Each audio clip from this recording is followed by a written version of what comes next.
Très bien. En partant, ils étaient sûrs d'eux. D'être bien. Enfin, Ils sont sortis. C'est parce que la Torah nous dit. La Torah nous dit que quand ils sont partis déjà avec une mauvaise intention.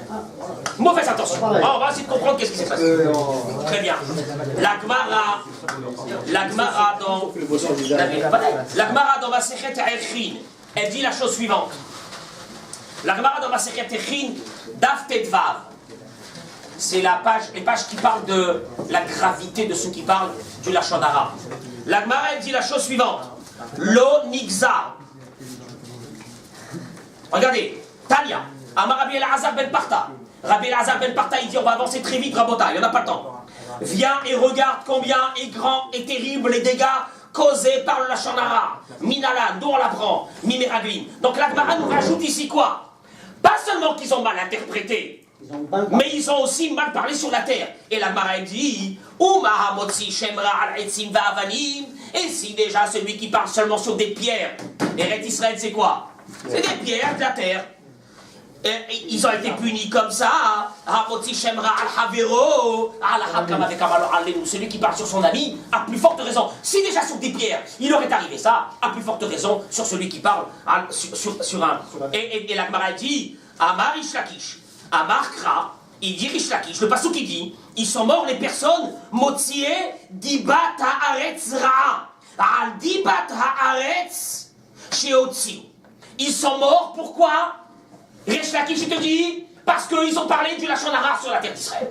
Les mots de la Gemara dans la Masechet Erichin, celui qui va les voir, page Tetvav. Très bien.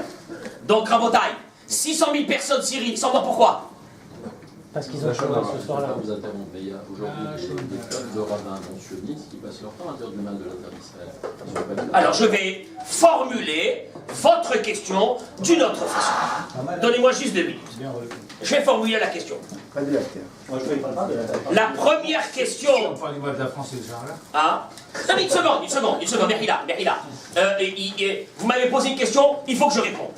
Je vais juste quand même, Simon, continuer deux ou trois paroles de la Gemara dans ma Erichin sur la gravité de celui qui parle du Lachon Hara. Stéphane, la Gemara dit, Amar Rabbi Yochanan, il a dit Rabbi Yochanan, Kol Amesaper Lachon Hara, tout celui qui parle du Lachon Hara, Keilu Kafar Baïka, il est un athée, il a renié Akadosh Baruch Hu. Amar Rabbi Yossi ben Zimra, il dit Rabbi Yossi ben Zimra, tout celui qui parle du Lachon Hara, Negaim Baim Alav, des maladies, ils viennent sur lui. Amar Rish Lakish, Kolam Saper Lachon Hara, toujours ça dans ma Masechet Erichin. Il dit Rish Lakish, tout celui qui parle du Lachon Hara, Magdil Avonot Ad Shamaim, sa faute elle monte jusqu'au ciel. Amar Abrizda, il dit Rav Frizda, Kolam Saper Lachon Hara, tout celui qui parle du Lachon Hara. Akadosh Baruch Hu, il dit En ani vahu yicholim ladur ba'olam. Moi et lui, on ne peut pas rester dans ce monde. Bon, ok. Besséder. C'est grave de parler du Lachon Hara. Mais moi, je vous pose une question. Est-ce que c'est marqué dans la Torah que celui qui parle du Lachon Hara, il meurt? Non. Or, là, ici, nous avons la mort de 600 000 personnes, et la Gemara te dit à cause de quoi? À cause qu'ils ont parlé quoi? Du Lachon Hara. Qu'est-ce qui se passe? Ils ont parlé de la Lachon Hara ou de la terre? Alors, une seconde, justement. Parce qu'ils ont détourné la Emouna. Siri, Merhila, laissez-moi parler 2 minutes. La Torah nous dit, le Rashi il ramène ce que le Midrash il dit, que les Meraglim, ils auraient dû prendre Moussar, ils auraient dû prendre la morale de Myriam. Myriam, elle a parlé sur son frère dans la paracha de la semaine dernière, et c'est pour ça qu'on a juxtaposé les 2 parachiotes. Myriam, elle a parlé sur qui? Sur Moshe. Elle a eu quoi? De la lèpre. Eux, ils auraient dû apprendre de Myriam et de ne pas parler. Je vous pose une question. Un Kavachomer, il doit être le contraire en principe. A fortiori, c'est quoi? Non, une seconde, a fortiori, ça aurait dû être quoi? Est-ce que tu peux faire a fortiori? Tu dis, ils auraient dû apprendre de Myriam qui a parlé sur Moshe.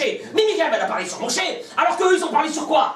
Sur de la terre. Ils n'avaient strictement rien à apprendre de l'histoire de Myriam. Ce sont 2 choses différentes. Et mieux que ça, il me dit Binyamin, il y a un clan dans la Gemara. Dayo lavo minadin liyot kanidon.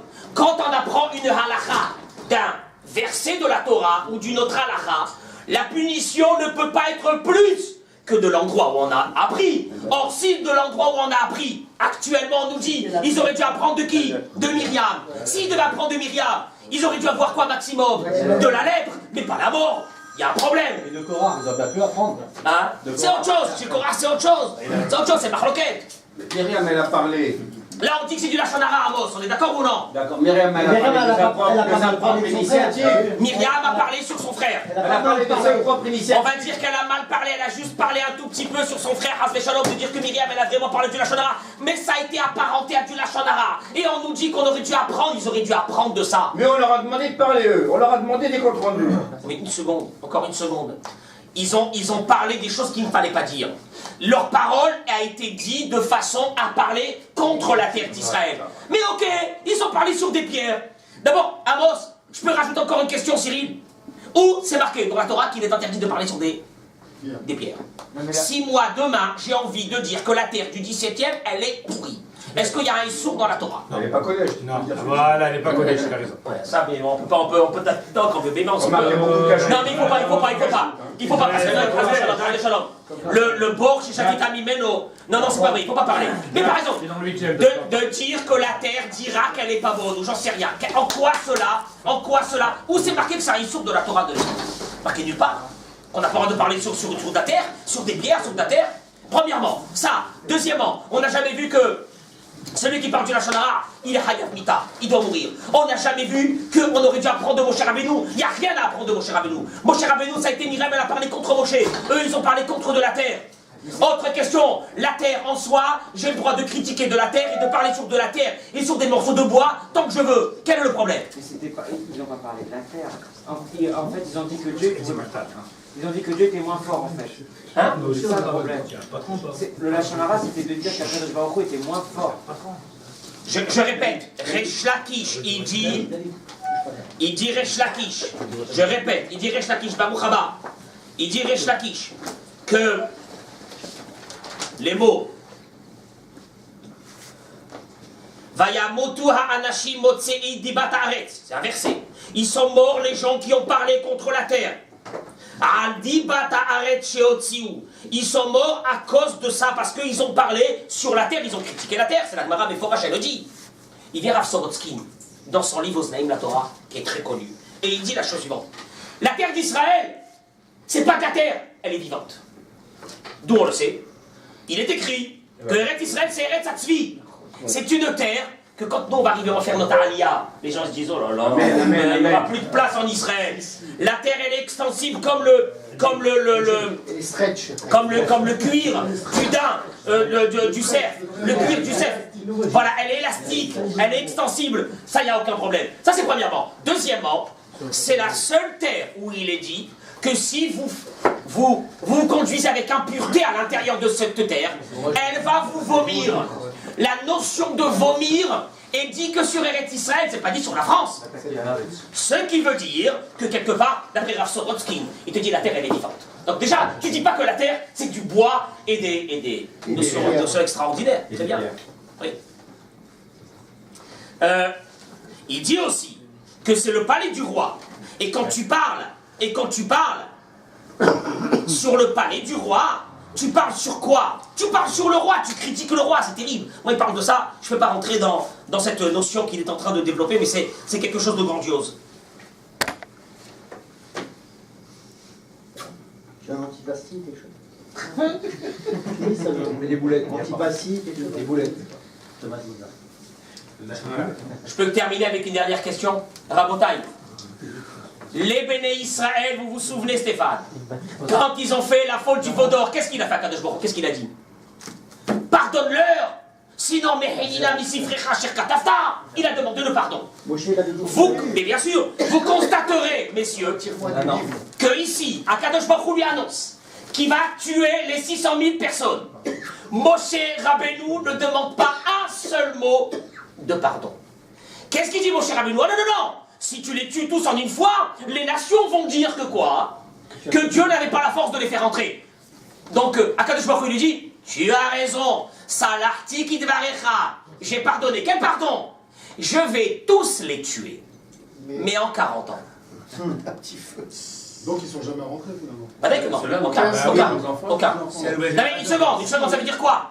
Binyamin, ça veut dire quoi? En fin de compte, il a eu le pardon ou il n'a pas eu le pardon? Quel pardon il a eu? Quel pardon il a eu? Ils sont tous morts. Ils sont tous morts. Et pourquoi on paye aujourd'hui? Hein? Non mais une seconde, Binyamin. Comment se fait-il que Moshe Rabbeinu n'a pas essayé d'avoir un pardon? Moshe Rabbeinu, il a toujours tenté. Moshe Rabbeinu, il n'a jamais lâché. Et là, il y a un consensus entre lui et Akadosh Baruch Hu que les 600 000 doivent mourir. Simplement, s'il te plaît, fais-moi ça par plusieurs traites. Ne fais pas ça en une fois. Échelonné. Échelonné, voilà. Fais-moi ça échelonné. C'est tout. C'est ce que Moshe Rabbeinu l'a demandé. C'est nos Ravaillon. Qu'est-ce qui se passe ici? Il faut essayer de comprendre. Bien. C'était des tzadikim ou c'était pas des tzadikim, Cyril? Des grands sûrs. Des grandes syndiqués. Ouais, donc vous savez ça. Parce que l'or, c'était Les chefs. Non, mais Vadaï, vous avez raison, ils ont raison. Mais Vadaï, regardez qu'est-ce que le tour. Qu'est-ce qui a écrit le tour? Le Roche, Rishon. Le tour dans le Siman Tav Koufpé. Il dit le Roche la chose suivante. Écoutez bien, Rabotai. Il ramène de la part du Bahag. Baal al-Chot Gedolot. Il dit comme ça. Voici les jours qu'on doit jeûner dans la Torah. Alors, et celui qui est mita'ané, celui qui jeûne, donc il ne doit pas manger.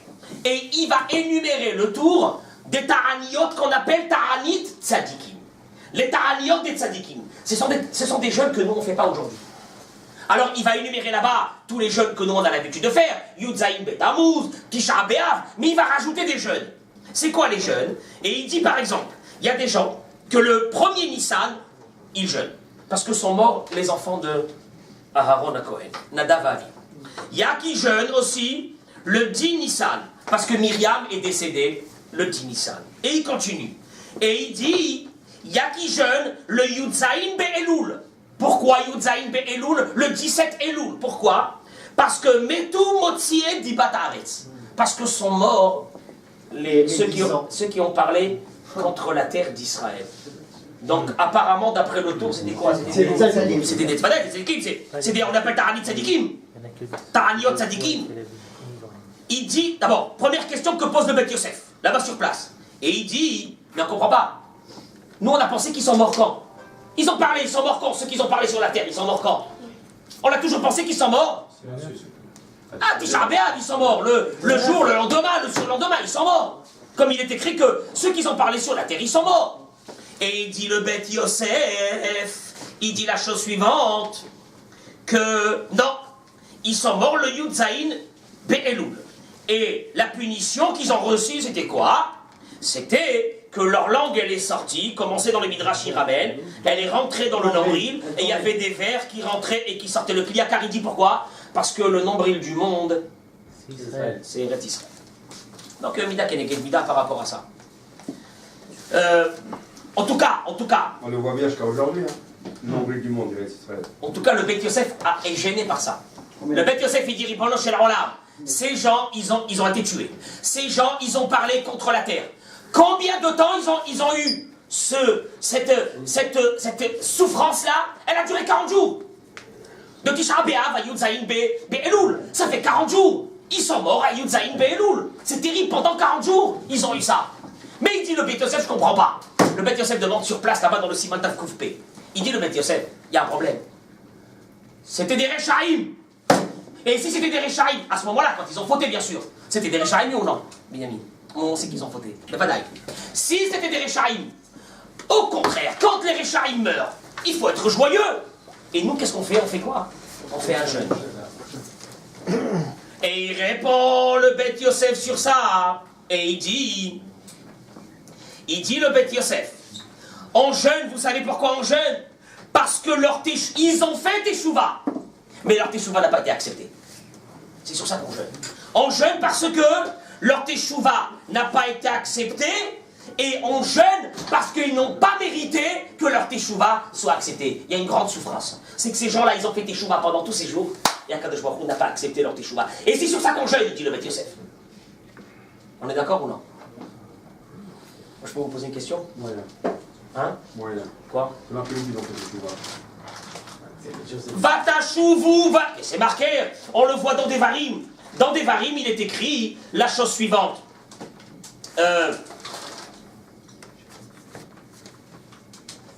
Voilà. Mais pourquoi il n'est pas accepté leur teshuva? Si on fait teshuva, pourquoi il n'est pas accepté? En principe, la teshuva, c'est pour se faire pardonner. Vata'anu, dans Devarim, 40 ans après, mon cher Rabbeinu, il raconte l'histoire. Vata'anu, vatomru, vous avez dit, Hatanu Lachem, on a fauté, Anachnu Na'ale, on va monter, etc. Kadosh Baruch Hu n'a pas accepté leur teshuva. Parce que nous, si on faute, on fait teshuva, ça nous regarde à nous, c'est nous par rapport à Hachem. Mais eux, ils ont voulu changer le projet. Ah, Botaï, la vraie question, elle est quoi? Pourquoi Akadosh Baruch Hu n'a pas reçu leur teshuva? Qu'est-ce qui se passe? Comment ça se fait que Dieu n'a pas reçu leur teshuva? Regardez comment on avance. On est en train de voir. Ah, ils ont parlé du Lachon Hara. Ils vont mourir à cause de ce Lachon Hara, ce qui n'est pas compréhensible. De deux, ils font teshuva. On sait que quand on fait teshuva, qu'est-ce qu'il y a? Akadosh Baruch Hu, il pardonne. Comment ça se fait qu'il n'y a pas de pardon? Même Moshe n'a rien dit. Et Moshe n'a rien dit. Qu'est-ce qui se passe? Mais alors, qu'est-ce qu'ils ont fait alors? Apparemment, Cyril, ce qu'ils ont fait, on n'arrive pas encore à le comprendre. Parce que si on reste intrinsèque dans du Lachon Hara, il y a une teshuva. Et on ne meurt pas pour le Lachon Hara. Et Moshe Rabbeinu aurait prié pour eux. Et leur teshuva aurait été accepté. Alors, qu'est-ce qui s'est passé ici? Ils ont critiqué le Moshe les a envoyés, leur a dit de regarder, pas de parler. Comment? Oui, ça va, alors ils ont parlé, ils ont fait des bêtises, ils ont parlé. Alors, qu'est-ce qu'il y a? Il n'y a pas de teshuva sur ça? Qu'est-ce qu'ils ont fait? La Shonara, il n'y a pas de teshuva, va bien qu'il y a teshuva. La Shonara, on est Hayav Mitam, on doit mourir pour dire la Shonara, Hazve Shalom, Baruch Hashem, que non. Alors? C'est pas sur l'œuvre de Dieu. Rabotai, pour essayer de comprendre ça. Il y a un impact. Il y a un impact sur le jeu. C'est comme Malek, ils ont refroidi le. C'est exactement ça. Et là, je n'ai pas entendu. Il y a un impact. Il y a la Shalara, il y a la nature de ce qui est rapporté. Et le résultat de ça, c'est que ça impacte. Rabotai, Hazak ou Baruch. On va voir. Vous avez ouvert une porte, on va rentrer à l'intérieur, Bezrat Hashem. Rav Moshe Feinstein. Vous avez entendu parler de lui ou non? Bon, heureusement. Dans son livre Igrot Moshe, je vous donne le Siman. Dans le Siman Kaf Gimel Orachaim, Chelek Aleph. Il dit la chose suivante. Il pose une question. Est-ce qu'on a le droit de faire rentrer, écoutez bien la question, ne dis pas après une autre réponse. Est-ce qu'on a le droit de faire rentrer dans un minyan le jour de Shabbat des Mehalele Shabbat Befaresia? Befaresia, alors c'est vrai que les lois ont, quelque part, il y a une marloquette aujourd'hui par rapport à les gens qui ne font pas Shabbat aujourd'hui, mais peut-être qu'à l'époque. Mefaresia, ça veut dire des gens qui, on parle dans une époque où tous les bénis Israël gardaient Shabbat. Pas comme aujourd'hui, malheureusement. Et on est 8 personnes. On sort dehors avec monsieur le rabbin, avec Rav Jonas. On cherche 2 personnes. On trouve 2 qui sont adossés ici, avec une cigarette. À l'époque où tout le monde faisait quoi? Shabbat. Et ils sont là avec la cigarette, ils boivent le rab. Il n'y a personne qui parle. Non, tranquille. A-t-on le droit de les rajouter pour la tfila de Shabbat Kodesh? Avec Riyad Torah de Shabbat Kodesh, ces personnes. Je dirais oui. Je dis pas aujourd'hui, c'est pas pour aujourd'hui. Hein. Aujourd'hui, il y a Rav Yosef qui parle de ça, il y a encore beaucoup de rabbiniques qui parlent de ça. Les choses, quelque part, c'est pas qu'elles ont. La halakha n'a pas changé, mais c'est vrai que le Mehalel Shabbat Befarasia qu'on avait à l'époque, c'est pas le même qu'on a aujourd'hui. Mais en tout cas, il pose la question, a-t-on le droit d'être Metzarev, de les faire entrer dans le minyan, oui ou non? Non. Oui, à l'époque. Oui. Et il répond la chose suivante. Oui, on a le droit de les faire entrer dans le... Rabotai, apparemment ce que je suis en train de parler maintenant n'a rien à voir avec notre histoire, mais vous allez le voir un peu, le lien extraordinaire. Oui, parce qu'il a fait l'effort. Hein? Ils ont fait l'effort pour rentrer. Alors regardez, une seconde. Il ramène pour ça la Gemara dans Masechet Megillah. La Gemara dans Masechet Megillah, page Kaf Gimel. Elle dit la chose suivante. D'où est-ce qu'on sait que toutes les choses de Kedusha, Kriyat Torah, Birkat Kohanim, Tfila, il faut 10 personnes. D'où est-ce qu'on le sait? Les minyan. Hein? Abraham. Quand il a voulu détruire Non, mais ça c'était vrai. La Gemara, je vous ai écrit ça. La Gemara, c'est pas un problème, j'étais sauffaire avant. Voyons quoi? Dans une autre vie. Pas une autre vie, mais à un moment donné. La Gemara elle ramène, je vous fais comme à l'école, hein, c'est pas grave, mais c'est moi pour visualiser les choses. La Gemara elle dit comme ça, il y a un passage qui dit Venigdashti betoch bene Israël, que Dieu il va être sanctifié à l'intérieur. Bétor, c'est quoi le Bétor, Simon? À l'intérieur des bénis Israël. C'est-à-dire que pour que Dieu vienne, il faut quelque chose. Et la Gemara dit, regardez comment on apprend ce qu'on appelle Xéra Shabbat. C'est quoi Xéra Shabbat? On apprend un mot d'un verset avec un mot d'un autre verset. Et la Gemara dit, il y a un passouk dans Korach qui dit Badlou mitoch ha'eda. Akadosh Baruch Hu, il a dit, séparez-vous de quoi? De l'assemblée. Vous avez remarqué qu'il y a le même mot, tor, tor. La Gemara dit dans la paracha de cette semaine, il est écrit jusqu'à quand cette assemblée-là, cette mauvaise assemblée? Sur qui? Sur les Meraglim. Et la Gemara dit, comme ici, il y avait combien? Combien de personnes ils étaient les Meraglim? Combien? Non, pas 12. 10 qu'ils ont parlé. On est d'accord? 10. C'est marqué le mot Aeda. Et ici, c'est marqué Hibadlou mitoch Aeda. Donc 10 veut dire qu'ici aussi on parle de 10. Et là, il y a le mot Tor. Et là, il y a le mot Tor. Ce qui veut dire que pour que Dieu soit sanctifié, il faut qu'il y ait combien de personnes? 10. De qui on a appris? C'est étrange. Étrange. Va chercher le minyan qu'il faut à Sarah de qui? Des Meraglim. Il dira Moshe Feinstein la chose suivante. Si la Gemara pour le minyan, elle est partie nous chercher qui? Les Meraglim. Et alors là, il commence. Et Rabotaï, ouvrez vos oreilles. Parce que c'est le moment le plus important, je crois, du Shiro. Et il dit comme ça, écoutez bien les mots.